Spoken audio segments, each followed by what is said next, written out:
నమస్తే, welcome to I dream. Kartika మాసం మొదలైంది అంటే హరిహరసుతుడైన అయ్యప్ప స్వామి దర్శనానికి చాలామంది అయ్యప్ప మాల వేస్తున్నారు. కానీ ఆ మాలలో ఉన్న నియమాలు ఏంటి, స్వామివారి అనుగ్రహం పొందాలంటే ఎలాంటి నియమాలు పాటించాలి, ముందు వాళ్ళు ఎలాంటి గురుస్వామి దగ్గర మాల వేయించుకోవాలి, మనకున్న చాలామందికి ఎన్నో సందేహాలు ఉంటాయి. అలాంటి సందేహాలను నివృత్తి చేయడానికి ఈరోజు మనతో పాటు ఉన్నారు ప్రముఖ గురుస్వామి, తరతరాలుగా చంద్రమౌళి గురుస్వామి తనయుడు బ్రహ్మశ్రీ వెంకటేష్ చంద్రమౌళి గురుస్వామి గారు ఉన్నారు. స్వామివారిని అడిగి అసలు మాలధారణలో ఉన్న నియమాలేంటి, ఎలాంటి నియమాలు పాటించాలి, ఆ హరిహరసుతుడు అనుగ్రహం కావాలంటే గురుస్వామి దగ్గర మాలధారణ చేసిన వాళ్ళు ఎలా ఉండాలి, అన్ని విషయాలు తెలుసుకుందాం. స్వామితో మాట్లాడదాం. స్వామియే శరణమయ్యప్ప. స్వామి, అయ్యప్ప స్వామికి మాలధారణ చేసేవాళ్ళు వాళ్ళు మగవాళ్ళైనా, ఆడవాళ్ళు మాలధారణ చేయడానికి పనికిరారా? ఒకటి. రెండోది ఏంటంటే, ఈ మధ్య మాలధారణ లేకున్నా కూడా మహిళలకు ఆలయ ప్రవేశం లేదు అనే మధ్య ఇష్యూ జరిగింది.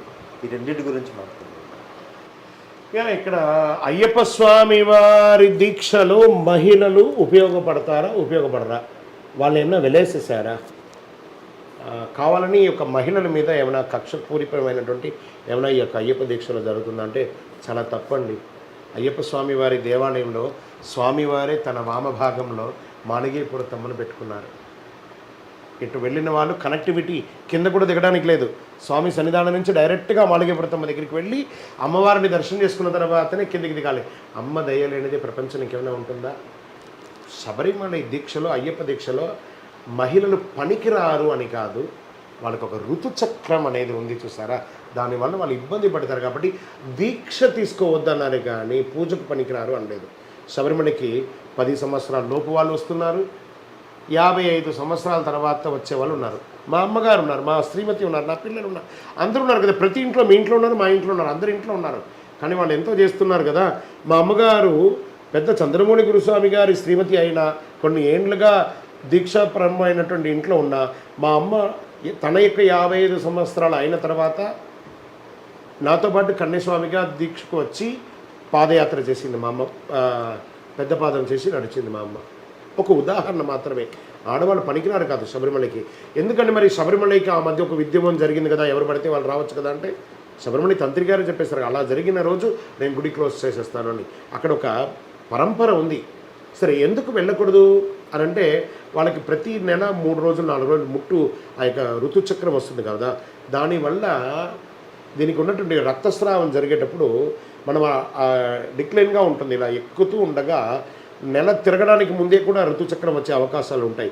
ఈ నెత్తురు యొక్క స్మెల్ ఎన్ని కిలోమీటర్ దూరంలో ఉన్నా కూడా వన్యమృగాలకి వస్తుంది, వచ్చి అటాక్ చేసే అవకాశాలు ఉన్నాయనేది టెక్నికల్ ప్రాబ్లం.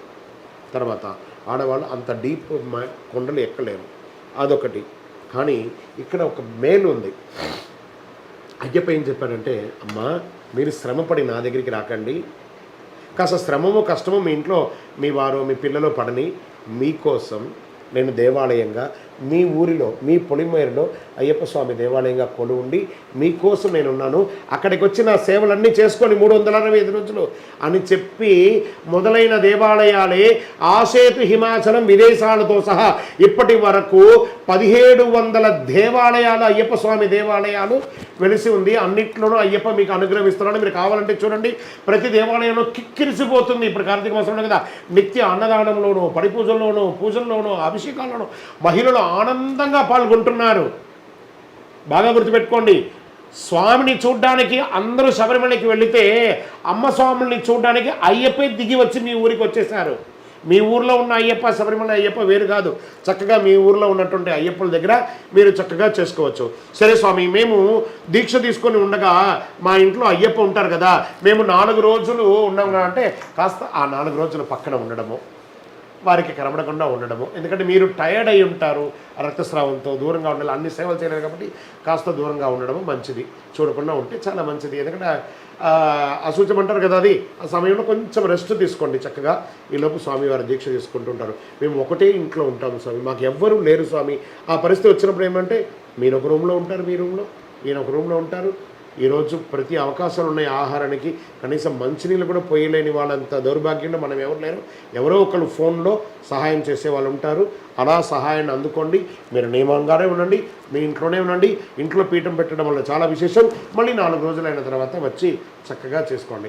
ఏమండి, మా ఇంట్లో మేము వాహనం నడిపేటప్పుడు మాకు అర్జెంటుగా వెళ్ళాలి, పాపను ఎవరినో ఆ స్కూల్లో వదలడానికైనా, మేము హాస్పిటల్కి వెళ్ళాలన్నా మా వారి పక్కన కూర్చోవాలి. మరి ఆయన దీక్షలో ఉంటే నేను కూర్చోకూడదంటే ఏమండి, మిమ్మల్ని మీ ఆయన తీసుకోకపోతే ఇంకెవరు తీసుకెళ్తారు? ఆయన బ్రహ్మచర్య దీక్ష ఉన్నారే కానీ బ్రహ్మచారి కాదు. బాగా గుర్తుపెట్టుకోండి. దీక్ష ఈజ్ డిఫరెంట్. కట్టుకున్నంత మాత్రాన, వదిలేసినంత మాత్రాన మీరు భార్య కాకపోరు. మీ వారు తప్ప మీకు ఎవరు దిక్కులేనప్పుడు మీ వారే మిమ్మల్ని తీసుకెళ్ళాలి.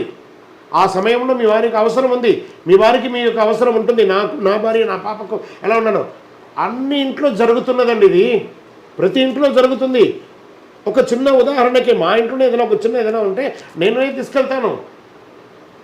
నాకు టీం ఉన్నా, నా ఆఫీస్ స్టాఫ్ ఉన్నా, వాళ్ళతో పంపలేం కదా. నేనే వాళ్ళకు ఒక తృప్తి, మా వారు వచ్చారు నన్ను హాస్పిటల్లో తీసుకెళ్లారు, చేశారు అని చెప్పి ఒక ఉదాహరణకి ఇది.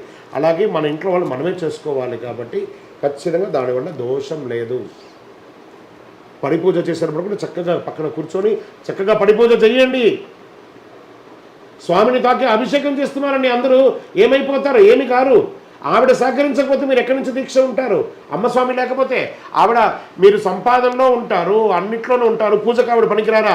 చాలామంది ఏం చేస్తారంటే పడి పూజల్లో ఆడవాళ్ళందరూ దూరంగా జరగండి, స్వాములు వస్తున్నారు, అందరూ దూరంగా జరగండి అని తరిమేస్తారు. బాగా గుర్తుపెట్టుకోండి, అయ్యప్పలు మనకి ఈ పూజ కాకపోతే ఇంకో పూజ, ఇంకో పూజ కాకపోతే ఇంకో పూజ, ఇంకో పూజ కాకపోతే ఇంకో పూజ, అన్ని చోట్ల చూడొచ్చు. కానీ ఆ ఇంటి ఆడవాళ్ళకి అది ఒకటే పూజ. కాబట్టి వాళ్ళని అక్కడ దగ్గర నుంచి మనం అంతా సర్దుకొని పూజ చేయడం చాలా విశేషం అనమాట. కాబట్టి అయ్యప్ప స్వామి పూజల్లో అమ్మవారి యొక్క అద్భుతం, అక్కడ పాట కూడా ఉంది కదా, దండాలమ్మో దండాలమ్మ మాలిగై పూరతమ్మ దండాలమ్మ అనే అమ్మవారి పాట కూడా పాడుతున్నాం కదా ప్రతి పడి పూజలోనూ. కాబట్టి అమ్మ లేనిది పూజకు పరిపూర్ణత లేదు. శరణమయ్యప్ప. చాలా మంది ఏం చేస్తారంటే పడి పూజల్లో ఆడవాళ్ళందరూ దూరంగా జరగండి, స్వాములు వస్తున్నారు, అందరూ దూరంగా జరగండి అని తరిమేస్తారు. బాగా గుర్తుపెట్టుకోండి, అయ్యప్పలు మనకి ఈ పూజ కాకపోతే ఇంకో పూజ, ఇంకో పూజ కాకపోతే ఇంకో పూజ, ఇంకో పూజ కాకపోతే ఇంకో పూజ, అన్ని చోట్ల చూడొచ్చు. కానీ ఆ ఇంటి ఆడవాళ్ళకి అది ఒకటే పూజ. కాబట్టి వాళ్ళని అక్కడ దగ్గర నుంచి మనం అంతా సర్దుకొని పూజ చేయడం చాలా విశేషం అనమాట. కాబట్టి అయ్యప్ప స్వామి పూజల్లో అమ్మవారి యొక్క అద్భుతం, అక్కడ పాట కూడా ఉంది కదా, దండాలమ్మో దండాలమ్మ మాలిగై పూరతమ్మ దండాలమ్మ అనే అమ్మవారి పాట కూడా పాడుతున్నాం కదా ప్రతి పడి పూజలోనూ. కాబట్టి అమ్మ లేనిది పూజకు పరిపూర్ణత లేదు. శరణమయ్యప్ప.